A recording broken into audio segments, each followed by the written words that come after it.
আজ থেকে হাজার হাজার বছর আগে যখন পৃথিবী ছিল আদিম ও অজানা, তখন এই গ্রহে ঘুরে বেড়াতো বিভিন্ন মানব প্রজাতি।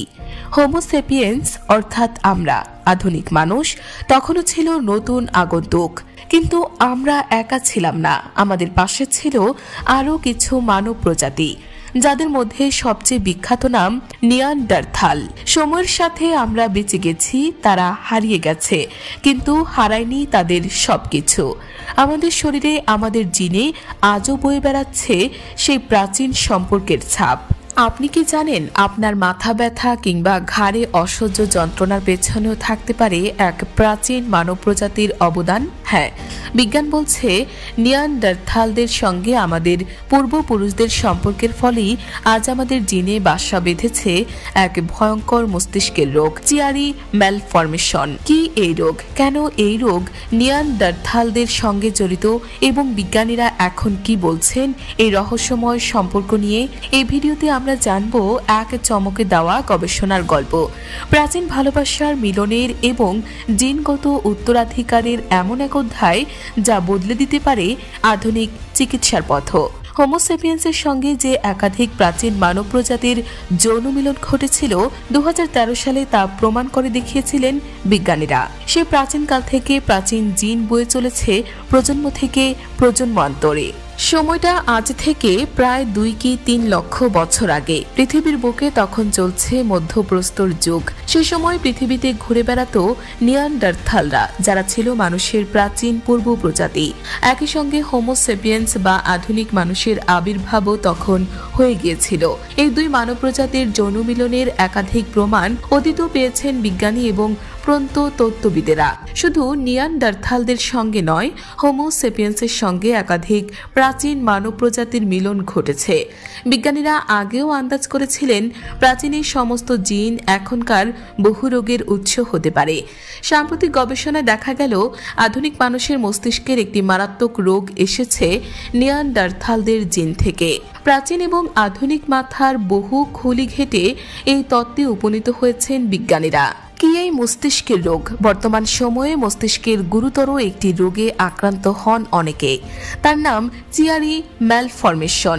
এই রোগে আক্রান্ত মানুষের মাথার খুলির আকারের সঙ্গে তাদের মস্তিষ্ক বা ঘিলুর আকার মেলে না। মস্তিষ্কের নিচের অংশ বেড়ে গিয়ে মেরুদণ্ড পর্যন্ত ছড়িয়ে পড়ে। এর ফলে মাথার খুলির পেছন দিকে স্বাভাবিকের তুলনায় ছোট আকারের অক্সিপিটাল হাড় তৈরি হয়।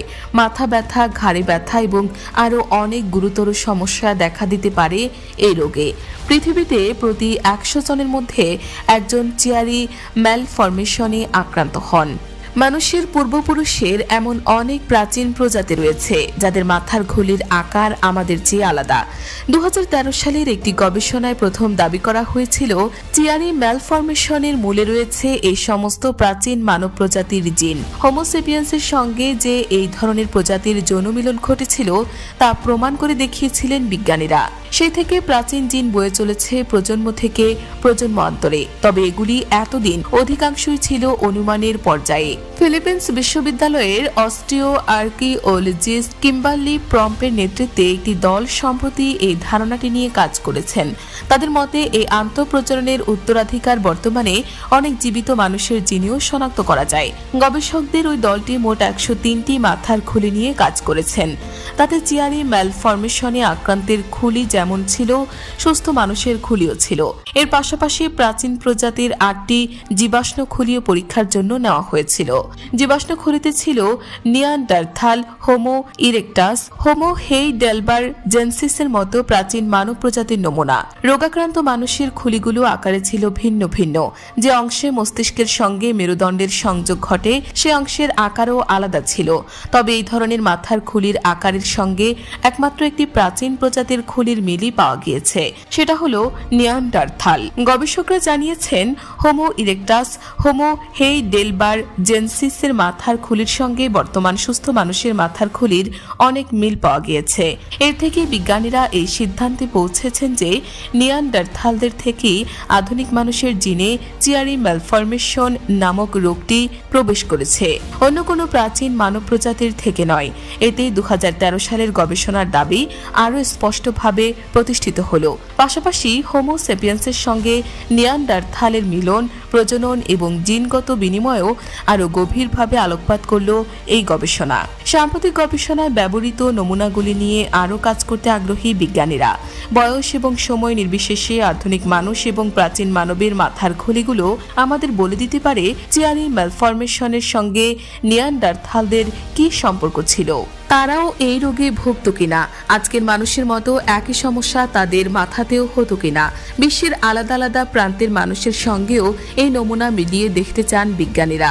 আমরা জানি আফ্রিকার জনগোষ্ঠীগুলোর মধ্যে নিয়ানডারথালদের ডিএনএ কম, তুলনায় নিয়ানডারথাল ডিএনএ বেশি পাওয়া যায় ইউরোপ এবং এশিয়ায়। চিয়ারি ম্যালফরমেশনের ক্ষেত্রেও সেই তত্ত্ব মিলে যায় কিনা পরীক্ষা করে দেখতে হবে।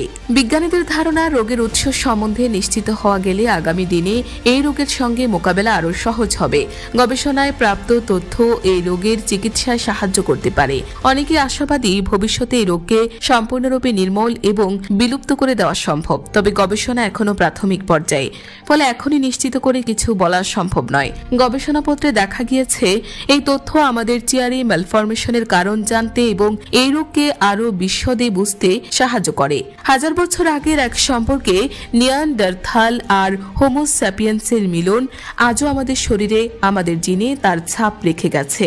সেই সম্পর্কের স্মৃতি আজ পরিণত হয়েছে একটি জটিল মস্তিষ্কের রোগে। এই গবেষণা শুধু আমাদের অতীত নয়, ভবিষ্যতেরও পথ দেখায়।